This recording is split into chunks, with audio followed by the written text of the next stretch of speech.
Hello friends, welcome back to my YouTube channel Tutors Time Academy. I really hope आप लोग सब अब इस वीडियो में ओवरव्यू वाली वीडियो जो हमने सबसे पहली वीडियो इस सेशन के लिए डाली है वो देखने के बाद आए हैं। मैंने आपको उस वीडियो में बताया था कि हम लोगों का जो पोर्शन है 80 मार्क्स के पेपर का वो 3 बुक्स में स्प्लिट है, part A, part B and part C. Part A जो कि पार्टनरशिप अकाउंटेंसी है, that is for 36 marks. Company accountancy is for 24 marks and analysis part which is your part C is for 20 marks. ठीक है, तो आज की class में बेटा हम सबसे पहले पार्ट ए स्टार्ट करने जा रहे हैं जिसकी वेटेज है 36 मार्क्स. यस, सबसे पहला चैप्टर उसके अंदर है फंडामेंटल्स ऑफ पार्टनरशिप. ठीक है, आज की वीडियो में आज की क्लास में हम लोग वही चैप्टर स्टार्ट करने जा रहे हैं. आज इस वीडियो में ना एक्चुअली मैं आपको बताऊं हम लोग सारा थ्योरी पार्ट जितना भी है वो सब कवर करेंगे. और मैंने आपको लास्ट टाइम प्रॉमिस किया था कि हमारा चैनल हमारी कंटेंट दूसरे कंटेंट से डिफरेंट इसलिए है क्योंकि हर वीडियो के बाद हम लोग कुछ एमसीक्यू क्वेश्चंस करेंगे, राइट? तो सिमिलरली मैं अपना प्रॉमिस पूरा कर रही हूँ. इस वीडियो में जितना भी कंटेंट हम करेंगे उससे बेस्ड जितने भी क्वेश्चंस हमारे पास अवेलेबल है, अप्रॉक्सीमेटली 15-20 क्वेश्चंस है, वो 15-20 क्वेश्चंस भी मैं आपको हाथ के हाथ आज कंप्लीट कराऊंगी बेटा. ठीक है, तो स्टार्ट करें वीडियो को. So let's get started with the video.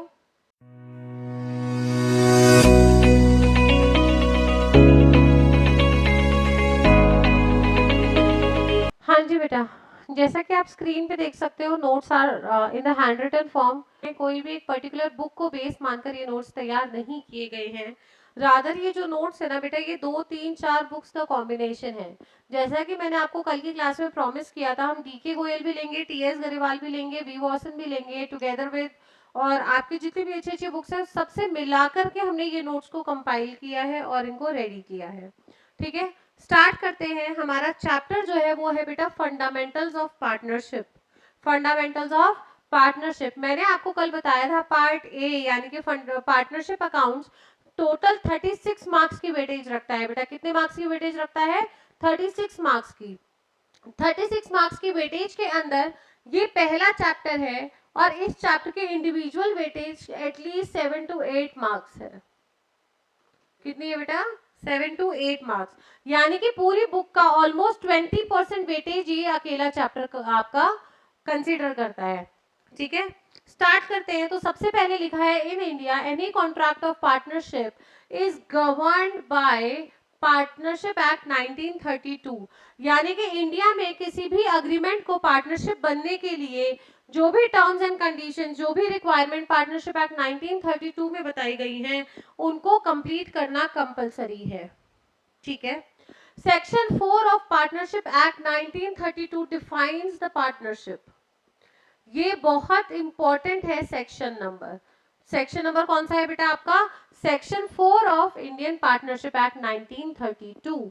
ये आपकी क्या करता है? डेफिनेशन देता है हमें पार्टनरशिप की. तो according to partnership act 1932 section number 4 partnership का मतलब क्या है बेटा? Partnership is the relation between persons. पहला वर्ड क्या है बेटा? पर्सन्स.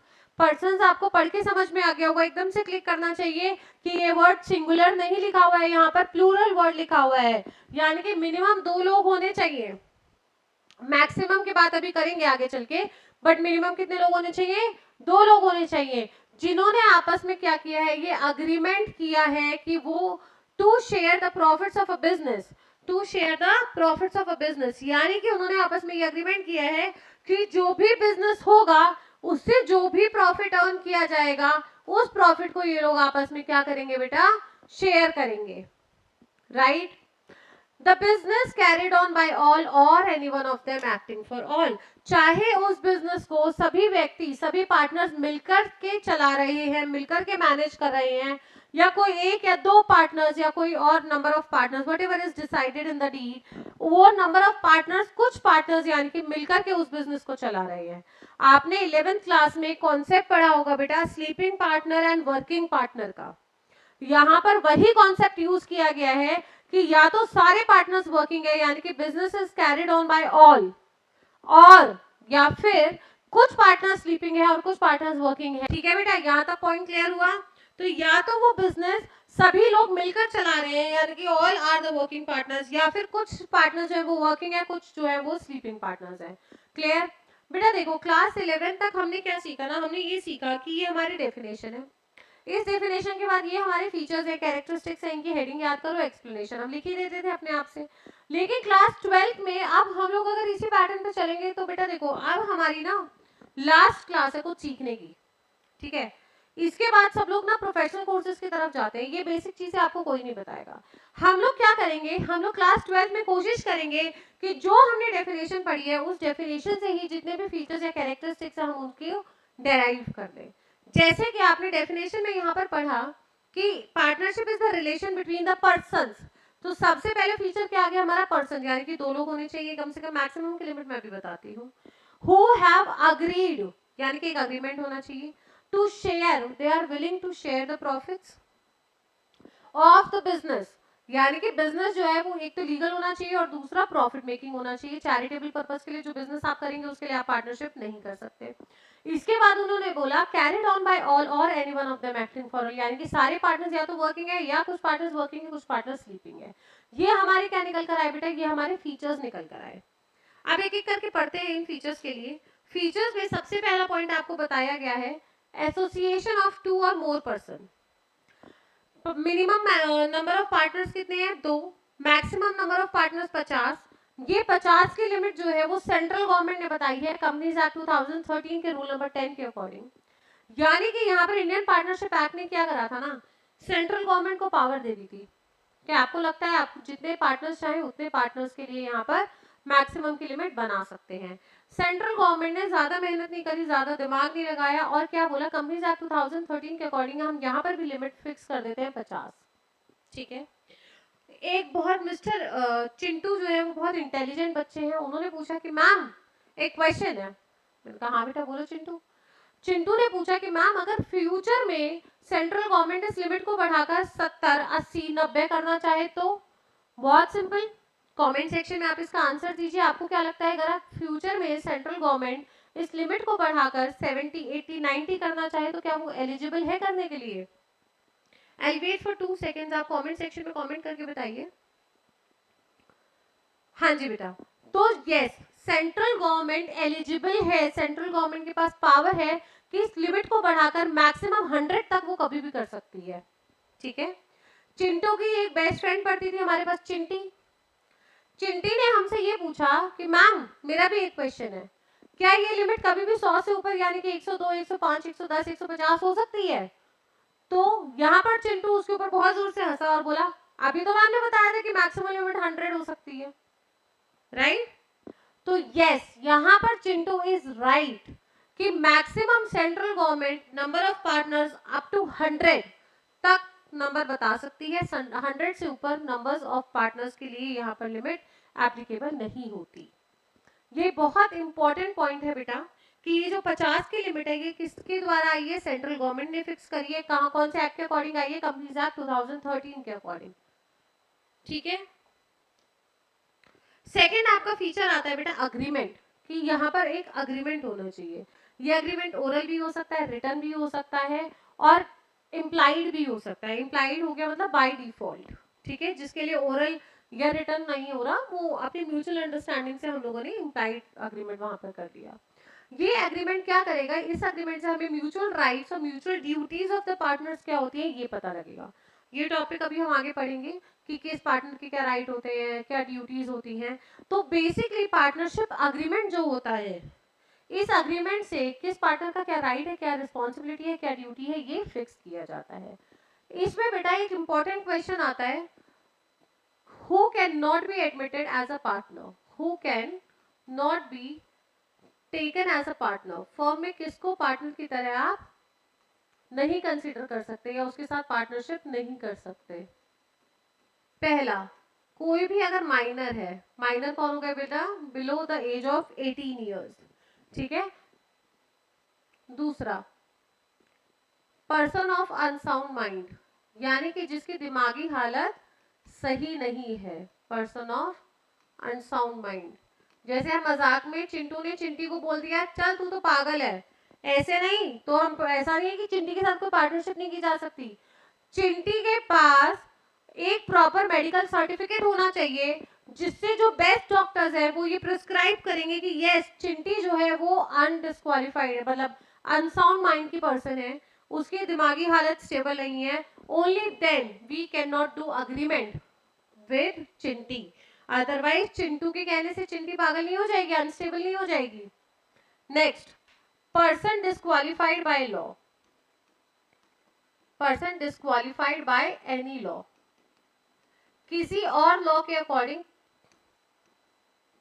पर्सन को क्या कर दिया गया, डिस्क्वालीफाई कर दिया कि आप करप्ट हो, आपके ऊपर रिस्ट्रिक्शन है कि आप 2 साल 3 साल 5 साल 10 साल तक के लिए किसी भी अग्रीमेंट में किसी भी पार्टनरशिप फॉर्म में पार्टनरशिप नहीं कर सकते। तो उस केस में बेटा उस पर्सन को जो कि डिस्क्वालीफाइड बाय लॉ है उसके साथ पार्टनरशिप नहीं की जा सकती।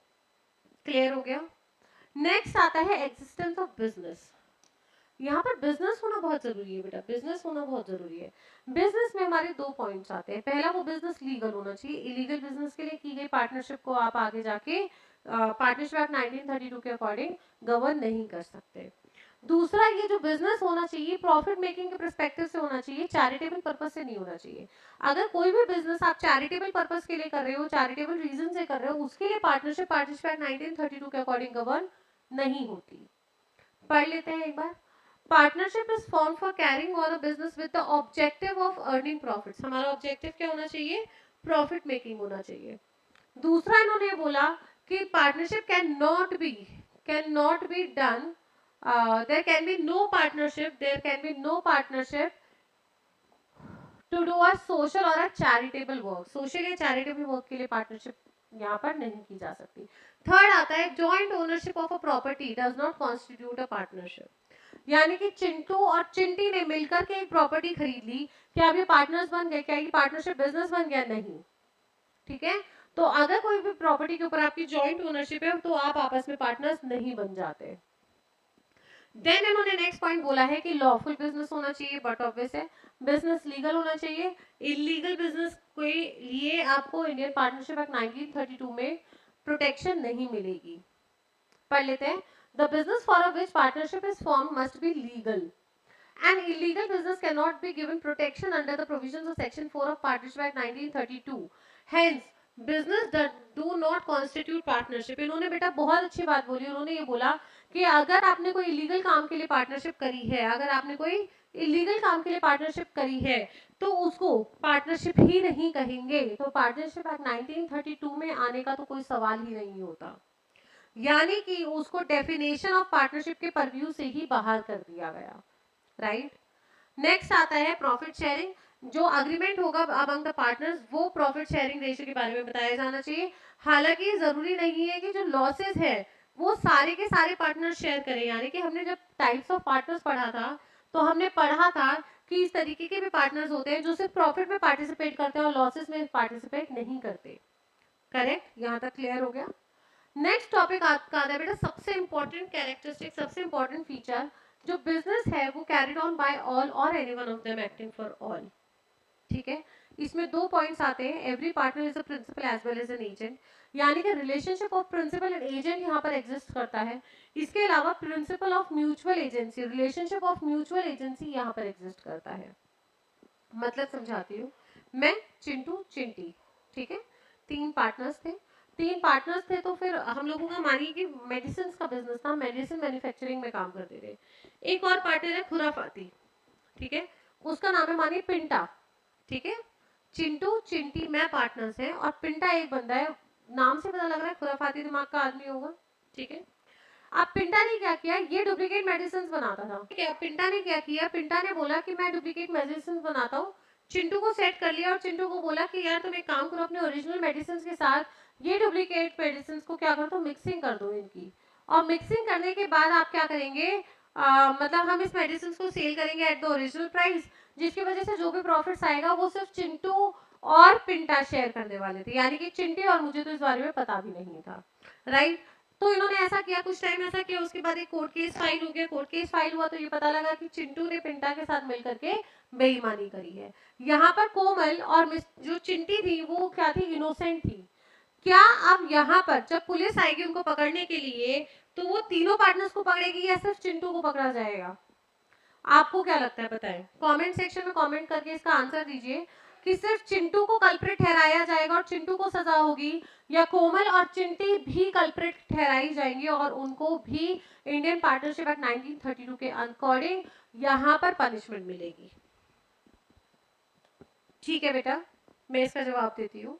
तो इसका आंसर है कि यहाँ पर चिंटी और कोमल को भी कल्प्रिट ठहराया जाएगा, उनको भी पार्टनरशिप एक्ट 1932 के अकॉर्डिंग क्या मिलेगी, सजा मिलेगी। रीजन बीइंग क्योंकि यहाँ पर relationship of principal and agent exist करता है, यानी कि काम चाहे किसी भी पार्टनर ने किया हो, बाकी पार्टनर्स को पता हो या ना पता हो, उनके ऊपर वो बाइंडिंग होता है, यानी कि other partners are also bound by the act of the partner. Correct. देखो यहाँ पर गलती किसकी थी, यहाँ पर गलती थी चिंटू की। चिंटू बन गया हमारा एजेंट। कौन बन गया बेटा, चिंटू बन गया हमारा एजेंट। अब बिना गलती के भी कौन फंस गए, मैं और चिंटी फंस गए, हम दोनों बन गए बेटा प्रिंसिपल। तो जो इनोसेंट होगा और इनोसेंट होने के बावजूद फंस गया, वो हो गए बेटा हमारे प्रिंसिपल, और जिसकी गलती थी, जिसकी वजह से ये सारी भसड़ फैली, वो बन जाता है आपका एजेंट। ठीक है। अब यहाँ पर अभी तक तो चिंटू कल्प्रिट था, तो वो एजेंट था। हो सकता है कि ये कॉन्ट्रैक्ट कोमल ने किया होता, तो यहाँ पर चिंटू इनोसेंट हो जाता, चिंटू प्रिंसिपल बन जाता, कोमल एजेंट बन जाती। यानी कि हर एक पार्टनर प्रिंसिपल भी बन सकता है और एजेंट भी बन सकता है। ठीक है, क्लियर हो गया? पढ़ते हैं इसके अंदर, each partner whether participating in the management or not, चाहे वो वर्किंग पार्टनर है चाहे वो स्लीपिंग पार्टनर। आप इस ग्राउंड पे नहीं बन सकते कि आपको तो कुछ पता ही नहीं था क्योंकि आप स्लीपिंग पार्टनर हो। To be held liable for the act of other partners in the ordinary course of business. Ordinary course of the business के अंदर अगर कोई भी एक्ट किसी भी पार्टनर ने किया है, चाहे वो वर्किंग पार्टनर हो चाहे वो स्लीपिंग पार्टनर हो, वो उसके लिए सारे पार्टनर्स लाइबल होंगे। नेक्स्ट आता है there is a relationship of principal and agent exist. हर एक पार्टनर प्रिंसिपल भी हो सकता है, एजेंट भी हो सकता है, यानी कि वो अपने एक्ट के द्वारा बाकी पार्टनर्स को बाइंड भी कर सकता है, बाकी पार्टनर्स के एक्ट के द्वारा बाउंड भी हो सकता है। This is also known as relationship of mutual agency. Example दिया हुआ है, इसका एग्जाम्पल जैसे कि आपको यहाँ पर दिया हुआ है, mister A, mister B, mister C है, तीनों ने एबीसी लिमिटेड करके एक फर्म बनाई हुई है। मिस्टर डी के साथ इसने क्या किया, मिस्टर ए ने एक कॉन्ट्रैक्ट किया, तो और जिसकी वजह से बी और सी भी कल्प्रिट ठहर गए। तो मिस्टर ए कौन हो गए, एजेंट हो गए, मिस्टर बी और मिस्टर सी स्लीपिंग पार्टनर थे, यानी कि उसके बारे में, इस एक्ट के बारे में तो उनको पता भी नहीं था, स्टिल वो लाइबल ठहराए जाएंगे और क्या बन जाएंगे बेटा, प्रिंसिपल बन जाएंगे। क्लियर? ये तो थे बेटा आपके फीचर्स। आई होप फीचर्स आपको सबको समझ में आ गए हो। इसमें हमने पढ़ा था जो पार्टनरशिप डीड होती है उसके द्वारा हमें mutual rights and mutual duties of a partner हमें पता लगती है। तो नेक्स्ट टॉपिक हमारा जो आता है वो म्यूचुअल राइट्स आता है ऑफ अ पार्टनर। देखो अगर आपने किसी भी पार्टनरशिप फर्म में पार्टिसिपेट किया, अगर आप पार्टनर हो तो आपके पास क्या क्या राइट्स होंगे, सोचो थोड़ा सा। पहला, आप उसके मैनेजमेंट में पार्टिसिपेट कर सकते हो। दूसरा, बुक्स ऑफ अकाउंट्स को इंस्पेक्ट कर सकते हो और अगर जरूरत है तो उनकी फोटोकॉपी ले सकते हो। जो भी profits and losses company earn करेगी, फर्म अर्न करेगी, उसको आप शेयर करोगे। ठीक है। इसके बाद नेक्स्ट आता है, कोई भी इंपॉर्टेंट डिसीजन लेने से पहले आपसे कंसल्ट किया जाना चाहिए। कोई भी अगर फर्म की प्रॉपर्टी खरीदी जाएगी तो उसमें आप जॉइंट ओनर होंगे, ये भी आपका एक राइट है। तो इसी तरीके से ये सारे राइट्स ही हमारे यहाँ पर लिखे गए हैं। पहला, involvement in the conduct and the management of the business. Clear? Second, to be consulted in the business related matters, जो भी बिजनेस रिलेटेड मैटर्स है उसमें आपसे सलाह ली जानी चाहिए। जो भी रिकॉर्ड्स है, बुक्स ऑफ अकाउंट्स है, उनको आप चेक कर सकते हो, इंस्पेक्ट कर सकते हो, एग्जामिन कर सकते हो, उसकी फोटोकॉपी ले सकते हो जरूरत के टाइम पर। जो भी प्रॉफिट्स है लॉसेस बिजनेस अर्न करेगा उसको आप शेयर करेंगे। किसी भी नए पार्टनर को एडमिट होने से आप रोक सकते हो। फॉर एग्जाम्पल, मैं, चिंटू, चिंटी, तीन पार्टनर्स हैं। चिंटी अपने बेटे को एडमिट कराना चाहती है, चिंटू और मैं ऑपोजिट अगेंस्ट में है, तो पार्टनर को एडमिट नहीं किया जा सकता। ठीक है। अब इसके अलावा दूसरा एग्जांपल लेते हैं, चिंटी अपने बेटे को एडमिट कराना चाहती है, चिंटू अग्री करता है पर कोमल रिफ्यूज कर देती है। तो यहाँ पर मेजॉरिटी जो है उससे रोल नहीं होगा। यहाँ पर अगर एक सिंगल पार्टनर ने भी मना कर दिया to to stop the admission of any new partner, तो वो पार्टनर को एडमिट नहीं किया जा सकता। यानी कि इसको अगर मैं शॉर्ट सिंपल टर्म्स में बोलूं तो अगर एक नए पार्टनर को आप एडमिट करना चाहते हो तो जितने भी एग्जिस्टिंग पार्टनर्स हैं सबके सब तैयार होने चाहिए पार्टनर को एडमिट करने के लिए। क्लियर? नेक्स्ट आता है, फॉर्म की जो भी प्रॉपर्टी होगी उसमें आप जॉइंट ओनर होंगे। अगर आपने कोई खर्चा फर्म के बिहाफ पर करा, यानी कि कोई खर्चा ऐसा था जो कि फर्म को करना था पर आपने फर्म के बिहाफ पे कर दिया, तो आपको वो पैसा वापस रीइंबर्स किया जाएगा। ये भी आपका एक राइट है। तो हमने राइट में क्या पढ़ा? मैनेजमेंट ऑफ बिजनेस में आप पार्टिसिपेट करोगे, आपसे कंसल्ट किया ना जाना चाहिए कोई भी बिजनेस रिलेटेड मैटर के लिए। प्रॉफिट या लॉसेस को आप शेयर करेंगे। इसके अलावा हमने पढ़ा बुक्स ऑफ अकाउंट्स को आप चेक कर सकते हैं, इंस्पेक्ट कर सकते हैं, उसकी एक फोटोकॉपी ले सकते हैं। उसके बाद किसी भी नए पार्टनर को एडमिट होने से आप रोक सकते हैं। और जॉइंट ओनरशिप आपकी होगी किसी भी बिजनेस की, अगर कोई भी प्रॉपर्टी खरीदी जाएगी। और लास्ट, अगर आपने फर्म के बिहाफ पर कोई भी खर्चा किया तो उसको रीइंबर्समेंट कराने का भी आपके पास राइट अवेलेबल होता है। करेक्ट बेटा।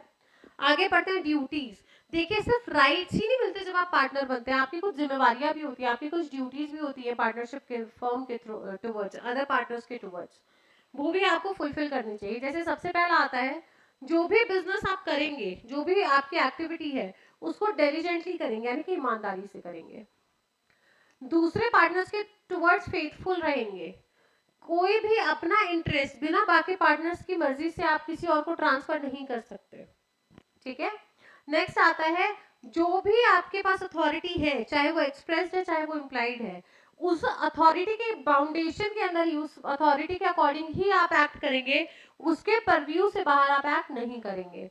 अगर आपकी वजह से फर्म को कोई भी लॉस हुआ है, अगर आपकी वजह से फर्म को कोई भी लॉस हुआ है, तो उस लॉस को रीइंबर्स करना भी आपकी रिस्पॉन्सिबिलिटी बनती है। करेक्ट। नेक्स्ट आता है बेटा सबसे important next point, separate legal entity का कॉन्सेप्ट। इसके सेपरेट लीगल एंटिटी क्या होता है कि बिजनेस और बिजनेस के मालिक दो अलग अलग लोग हैं, दो अलग अलग आइडेंटिटी के थ्रू इसको डील किया जाएगा या सेम डील किया जाएगा। ठीक है। तो यहाँ पर दो पॉइंट ऑफ व्यू लिए गए। पहला लिया गया अकाउंटिंग पॉइंट ऑफ व्यू, यानी कि आप अकाउंटिंग पॉइंट ऑफ व्यू के अकॉर्डिंग पार्टनर को और फर्म को अलग अलग मानेंगे या उन दोनों को एक मानेंगे। ठीक है। तो बेटा इसमें आता है accounting point of view. Accounting point of view के अकॉर्डिंग इन्होंने बोला कि concept of separate legal entity exist करता है, यानी कि बिजनेस की इनकम अलग होगी, पार्टनर की इनकम अलग होगी। बिजनेस की अकाउंटिंग की जाएगी अलग तरीके से, पार्टनर की पर्सनल इनकम की अकाउंटिंग की जाएगी अलग तरीके से। तो concept of separate legal entity is applicable here in case of accounting point of view. इन्होंने बोला एग्जाम्पल, इंडिविजुअल की इनकम यानी कि पार्टनर की इनकम फर्म की इनकम से अलग है। करेक्ट। बात करते हैं लीगल पॉइंट ऑफ व्यू की। लेकिन देखो इन्होंने बहुत सिंपल सा एक कॉन्सेप्ट बोला कि पार्टनरशिप फॉर्म क्या है। Partnership form association of people है, लोगों ने मिलकर बनाई है। पार्टनरशिप फॉर्म जो हो गई वो एक आर्टिफिशियल पर्सन हो गई, उसके पास अपना दिमाग तो है नहीं डिसीजन लेने के लिए, डिसीजन तो सारे पार्टनर्स ही मिलकर ले रहे हैं ना, राइट। तो यहाँ पर अगर कोई भी डिसीजन लिया गया है, कोई भी फ्रॉड किया गया है, तो वो फर्म ने नहीं किया, वो पार्टनर्स ने किया है। पार्टनर्स ने फर्म के पीछे छिपकर, फर्म के कंधे पर बंदूक रख कर के करप्शन किया है, फ्रॉड किया है। इसीलिए पार्टनर्स और पार्टनरशिप फर्म को अलग अलग नहीं माना जाएगा। तो concept of separate legal entity is not applicable in case of legal point of view. Second, firm is not a legal person, it is merely a collection of partners, कुछ partners ने मिलकर बनाई है। Then firm can not property in its own name, यानी कि firm अपने नाम से प्रॉपर्टी नहीं खरीद सकती, जॉइंट ओनरशिप ऑफ पार्टनर्स होगा। फर्म किसी को स्यू नहीं कर सकती, कोई फर्म को स्यू नहीं कर सकता, इंडिविजुअल पार्टनर्स के ऊपर केस फाइल होगा या पार्टनर्स केस करेंगे। एसेट्स जो होंगे वो फर्म के नाम से नहीं होंगे, पार्टनर्स के इंडिविजुअल जॉइंट ओनरशिप के नाम से होंगे। क्लियर? यहां तक कोई डाउट बेटा? हमने पढ़ लिया सेक्शन 4 के अकॉर्डिंग इंडियन पार्टनरशिप एक्ट 1932 ने क्या डेफिनेशन दी है पार्टनरशिप की, हमने पढ़ लिया। उसके बाद फीचर्स हमने पढ़ लिया, rights of a partner, duties of a partner, separate legal entity का कॉन्सेप्ट। अब बात करते हैं बेटा सेकेंड इंपॉर्टेंट पार्ट की, जो कि है आपका पार्टनरशिप डीड, जो कि है पार्टनरशिप डीड। तो बेटा हमने यहाँ पर एक फीचर्स में पॉइंट पढ़ा था अग्रीमेंट, कि पार्टनर्स के बीच में एक अग्रीमेंट होना चाहिए। वो ओरल भी हो सकता है, रिटर्न भी हो सकता है, इम्प्लाइड भी हो सकता है। अगर वो ओरल है तो कोई बात ही नहीं है, लेकिन अगर वो रिटर्न है तो उसको बेटा बोलेंगे पार्टनरशिप डीड। तो उसको क्या बोला जाएगा बेटा? पार्टनरशिप डीड, यानी कि the return agreement between the partners stating the terms and the conditions of partnership is known as partnership deed. The document containing the terms and the conditions of partnership, ठीक है, ये oral भी हो सकते हैं, return भी हो सकते हैं। अगर रिटर्न फॉर्म में ये अग्रीमेंट है तो वो डीड कहलाएगी। इसमें क्या क्या होता है? राइट्स होती है, ड्यूटीज होती है, पावर होती है, ऑब्लिगेशंस होती है। पार्टनर्स की ऑब्लिगेशंस मतलब होता है बेटा जिम्मेदारियां, कि उनकी क्या जिम्मेदारी है ये बातें, ये सारी चीजें आपके पार्टनरशिप डीड के अंदर लिखी जाएंगी। सबसे इंपॉर्टेंट एमसीक्यू एक और आता है कि पार्टनरशिप डीड का दूसरा नाम है articles of firm. Articles of firm, इसके अंदर क्या क्या कंटेंट होगा? Name, place and the nature of the business, क्या नाम है बिजनेस का, किस तरीके का बिजनेस है, कहां पर किया जा रहा है, पार्टनर्स का क्या नाम है, उनका क्या एड्रेस है, कितने टाइम के लिए पार्टनरशिप की जा रही है, कितना कैपिटल कोई लगा रहा है, बैंकिंग ट्रांजैक्शन को क्या कैसे रूल किया जाएगा, कौन से बैंक से किया जाएगा, प्रॉफिट शेयरिंग रेशियो क्या होगी, interest on capital, interest on drawing and loan क्या होगा। नेक्स्ट पॉइंट हमारा आता है settlement of accounts on dissolution of partnership, यानी कि जब भी पार्टनरशिप फॉर्म का डिसोल्यूशन किया जाएगा तो उसके अकाउंट्स को सेटल किस तरीके से किया जाएगा, किस तरीके से, किस सीक्वेंस में पेमेंट की जाएगी, पहले क्या पेमेंट की जाएगी, पहले कौन सी लाइबिलिटीज की पेमेंट की जाएगी, फिर कौन सी लाइबिलिटीज की पेमेंट की जाएगी, इस तरीके से। इसके बाद आता है अगर पार्टनर्स के बीच में कोई डिस्प्यूट हो गया during the partnership running of the business, अगर पार्टनर्स के बीच में कोई भी डिस्प्यूट आता है तो उस डिस्प्यूट को सॉल्व कैसे किया जाएगा, ये बात भी कई बार डिस्कस कर ली जाती है पार्टनरशिप डीड के अंदर। ठीक है बेटा, अभी हमने पढ़ा कि ये इंपॉर्टेंट नहीं है कि आपके पास पार्टनरशिप डीड होनी चाहिए, यानी कि अग्रीमेंट होना चाहिए, अग्रीमेंट रिटन हो या ओरल हो या इम्प्लाइड हो, इसके ऊपर कोई क्लैरिफिकेशन, कोई कंपल्शन नहीं है। अब हम पढ़ रहे हैं कि अगर पार्टनरशिप डीड है, यानी कि अग्रीमेंट, और वो अग्रीमेंट अगर राइटिंग में है तो राइटिंग में होना क्यों बेटर है, correct? Although it is not compulsory to have partnership deed in writing, but still, if you have partnership deed, then what are the benefits attached to it? ठीक है, तो हमारा टॉपिक आता है इंपॉर्टेंस ऑफ पार्टनरशिप डीड। इन्होंने लिखा है though it is not mandatory for every business to have a partnership deed, हालांकि ये जरूरी नहीं है कि हर एक बिजनेस के पास क्या हो, पार्टनरशिप डीड हो, बट ये इंपॉर्टेंट है कि पार्टनरशिप डीड होनी चाहिए due to the following reasons. ठीक है, मैंडेटरी नहीं है, इंपॉर्टेंट है। पहला, इट अवॉइड्स मिसअंडरस्टैंडिंग, कोई भी मिसअंडरस्टैंडिंग अगर पार्टनर्स के बीच में होती है तो उसको अवॉइड करने में हेल्प करते हैं। कोई भी अगर डिस्प्यूट होता है तो उसको सॉल्व करने के लिए, रिजॉल्व करने के लिए हेल्प की जाती है। इसके अलावा क्योंकि हर एक बंदे के, हर एक पार्टनर के आपने क्या कर दिए, ड्यूटीज एंड राइट्स को अच्छे से प्रेस्क्राइब कर दिया, जिसकी वजह से आप लोग बेटा क्या करेंगे, फंक्शन स्मूथ फंक्शनिंग आपके बिजनेस की होगी ना। इन्होंने ये बोला है it is the best and a desirable option to have partnership deed in writing, जिसको करेक्टली आप ड्यूली साइन कराएंगे और रजिस्टर्ड कराएंगे। बेटा ध्यान रखिएगा, ये जो रजिस्टर्ड होता है this is under the stamp act, not partnership act. In case partnership deed does not exist, the provisions of partnership act 1932 will apply। यानी कि अगर पार्टनरशिप डीड नहीं है तो जो भी 1932 ने कुछ स्पेसिफिक प्रोविजंस दिए हुए हैं वो सारे प्रोविजंस एप्लीकेबल होंगे।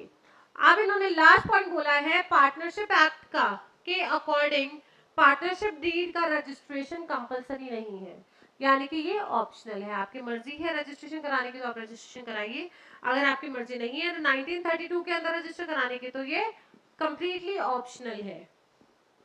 आई गेस यहाँ तक की सारी थ्योरी आप लोगों को अच्छे से समझ में आ गई है। अब हम लोग देखते हैं कि हमने अभी तक क्या क्या टॉपिक्स पढ़ लिए, यानी कि topics covered in this video in first lecture. ठीक है, पहला हमने पढ़ा meaning and features of partnership.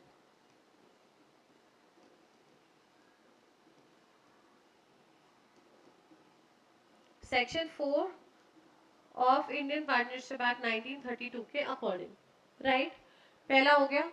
दूसरा हमने पढ़ा था rights and duties of partners, rights and duties of partners. ठीक है, इसके बाद हमने पढ़ा था पार्टनरशिप डीड के बारे में, पार्टनरशिप डीड के बारे में हमने पढ़ा मीनिंग एंड कंटेंट। इसके बाद हमने fourth and the last topic पढ़ा अबाउट डीड इन राइटिंग, उसके क्या बेनिफिट्स हैं, रजिस्ट्रेशन के बारे में एंड ऑल। आई होप इन सारे टॉपिक्स में, थ्योरेटिकल टॉपिक्स में आपको किसी में भी कोई डाउट नहीं होगा, राइट। अब बात करते हैं as I promise about the MCQs कि हम हर चैप्टर के एमसीक्यूज हर टॉपिक के हर क्लास के बाद साथ साथ करेंगे। तो here I go with MCQs. अब हमारे एमसीक्यूज हम लोग करने जा रहे हैं बेटा। सबसे पहला, ठीक है, जो ये एमसीक्यूज है इनका टॉपिक सेम जो अब तक हमने पढ़े हैं वो है which one is not the feature of partnership, यानी कि कौन सा इनमें से पार्टनरशिप का एक फीचर नहीं है। शेयरिंग प्रॉफिट यस है, लिमिटेड लाइबिलिटी नहीं है क्योंकि always partners have unlimited liability, their private assets personal assets can also be sold to pay off the firm's liability, firm's debt. Two or more persons होने चाहिए, agreement होना चाहिए, so option B is your correct answer, right. कोई doubt यहाँ तक? Next, features of partnership firm are, कौन कौन से फीचर्स है? Two or more partners are carrying business, common business under an agreement, ये सही बात है। Then they are sharing profits and losses in the fixed ratio, fixed ratio बोला है बेटा, इक्वल भी हो सकती है, कुछ और भी हो सकती है। Business is carried on by all or any one of them acting for all as an agent, ये भी बात सही है। तो हमारे तीनों पॉइंट सही है, that is why option number D all of the above is my correct answer. I hope यहाँ तक पहला और दूसरा क्वेश्चन अच्छे से समझ में आ गए होंगे।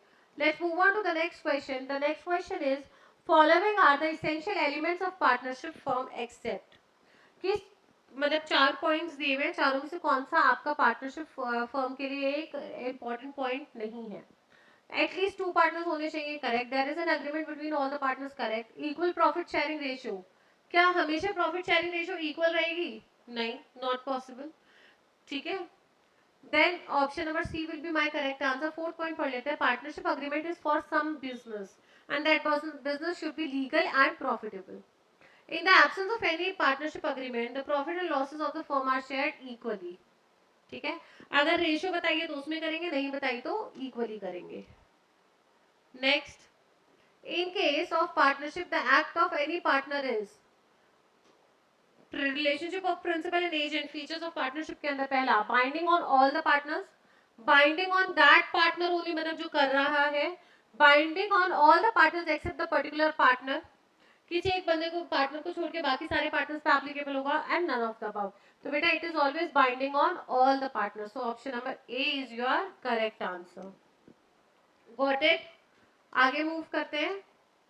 Your next question is PNL appropriation account is prepared. देखो हम लोग क्या करते हैं ना, सोल प्रोप्राइटरशिप में जैसे हम ट्रायल बैलेंस ट्रेडिंग पीएनएल बना के प्रॉफिट्स निकालते थे, उसी तरीके से अभी भी पार्टनरशिप फर्म में भी हम उसी तरीके से सेम प्रोसेस से प्रॉफिट्स निकाल लेते हैं, राइट। प्रॉफिट्स निकालने के बाद हम क्या करते, पहले तो सोल प्रोप्राइटरशिप में क्या होता था, एक अकेला बंदा होता था, उसी ने कैपिटल लगा रखी, वही रिस्क बियरर है, तो जो भी प्रॉफिट आया वो सारा अपने घर लेके चला जाता था।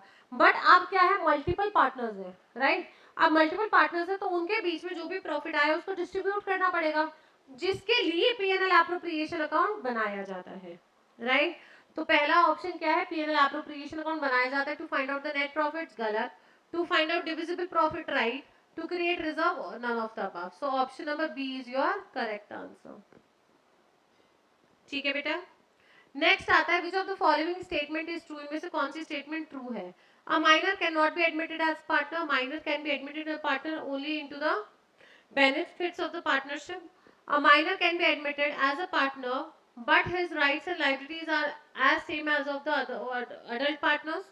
None of the above. तो बेटा इसका आंसर है ऑप्शन नंबर बी। एक माइनर को एडमिट किया जा सकता है अगर वो पार्टनरशिप की दोनों टीम्स यानी कि firm as well as minor दोनों के फेवर में हो। Clear? Let's move on to the next question. In the absence of the partnership deed, the partners are not entitled to receive. यानी कि जब पार्टनरशिप डीड नहीं होगी तो बेटा देखो ना सैलरी मिलती, ना कमीशन मिलता, ना इंटरेस्ट ऑन ड्राइंग मिलता, सॉरी ना इंटरेस्ट ऑन कैपिटल मिलता, इंटरेस्ट ऑन ड्राइंग चार्ज नहीं किया जाता, इंटरेस्ट ऑन लोन 6% होता है। तो देखो ना तो सैलरी मिलेगी, ना आईओसी मिलेगा, ना कमीशन मिलेगा, तो ऑल द अबव पॉइंट्स, यानी कि D is your correct answer. The relationship of partners with the firm, firm के साथ क्या है, is that of owner, owner तो होते ही हैं, इज ऑफ एजेंट ये भी होते हैं, यानी कि owner and agent, option number C is your correct answer. Next, what should be the minimum number of partners in a partnership firm? Minimum number क्या है, मिनिमम बोला है तो minimum is 2, option number A is your correct answer. Partnership deed is also called, अभी मैंने आपको बताया ही था, पार्टनरशिप डीड को भी also called articles of partnership, articles of association नहीं बोलते, प्रिंसिपल्स ऑफ पार्टनरशिप नहीं बोलते, we call it articles of partnership, right, यहाँ तक clear. Next, number of partnership partners in partnership form में बी मैक्सिमम 2 गलत, मिनिमम 2 होता है, मैक्सिमम 10 गलत, मैक्सिमम 100, मैक्सिमम 50। बेटा 100 और 50 के बीच की कंफ्यूजन याद है, क्लियर हो गई। मैक्सिमम अभी 50 की लिमिट है, but this limit can be increase by central government at any point of time whenever it the central government will feel to require to do so, and it can be increased up to 100, but as of now it is 50. Liability of partners is unlimited liability. I just told you कि partners की liability unlimited होती है, limited नहीं होती, court decide नहीं करता, partnership act भी decide नहीं करता. So option number B will be your correct answer in this. Next, in the absence of partnership deed, any provision for interest on capital will be calculated for no period, यानी कि no interest on capital will be calculated if there is no provision to it. Every partner is bound to attend diligently to his in the conduct of the business. मतलब diligently his duty, देखो his rights नहीं, meetings no, capital no, his duties. हर एक partner को अपनी duties को diligently follow पूरा करना चाहिए. Then forming a partnership deed is mandatory, mandatory in writing, non mandatory and none of the above. तो बेटा it is not mandatory, compulsory नहीं है, इंपॉर्टेंट है. Which of the following is not incorporated, is not incorporated in the partnership act. ठीक है, profit and losses are to be shared equally. बेटा तो question है which is not incorporated in the partnership act. ठीक है, पहला इन्होंने बोला P&L accounts are to be shared equally, right. No interest is charge on the capital, right. All the interest on loan will be at the rate 6%, right. All drawings are to be charge interest, सारी drawings पे interest लगेगा, ये point नहीं होता. Only जो drawings out of profits की जाती है उनके ऊपर इंटरेस्ट चार्ज होता है, राइट. ये बेटा ये वाले क्वेश्चंस ना आपको एक दो तब समझ में ज्यादा अच्छे से आएंगे जब हम कल का टॉपिक करेंगे. बेटा नेक्स्ट क्वेश्चन है ऑस्टेंसिबल पार्टनर्स कौन से होते हैं. तो ऑस्टेंसिबल पार्टनर्स वो होते हैं जो कि कैपिटल नहीं लगाते, जो कि जिनका कोई पर्सनल बेनिफिट नहीं होता, वो सिर्फ अपना नाम लेंड आउट करते हैं to the firm for the benefit, like for the future benefit of the firm. तो पढ़ लेते हैं. They contribute very less capital, गलत. They do not contribute any capital without having any interest in the business and lend their name to the business. That's right. So option number B is correct. Contribute maximum capital, galat. Do not contribute any capital but get some share of the profits. That is why this is also wrong. So option number B is your correct answer in this. Right? I hope itna point clear ho gaya. Next, in the absence of partnership deed, interest is allowed on partner's capital. 5%, 6%, 12%. Actually, interest on capital is not allowed in that case if there is no partnership deed. Right? Now the next question is, which of the following is not an essential feature of partnership? Not an essential feature बोला है बेटा उसने. तो there must be a business, correct होना चाहिए. The business must be carried on for profits, correct. The business must be carried on by all the partners. या तो all the partners होना चाहिए या any one of them acting for all the partners होना चाहिए. So option number C will be your correct answer. Right, आगे पढ़े. When is the partnership act enforced? When there is a partnership deed but there are differences of opinion between the partners, no. यानी कि partnership act के rules regulations कब लगेंगे?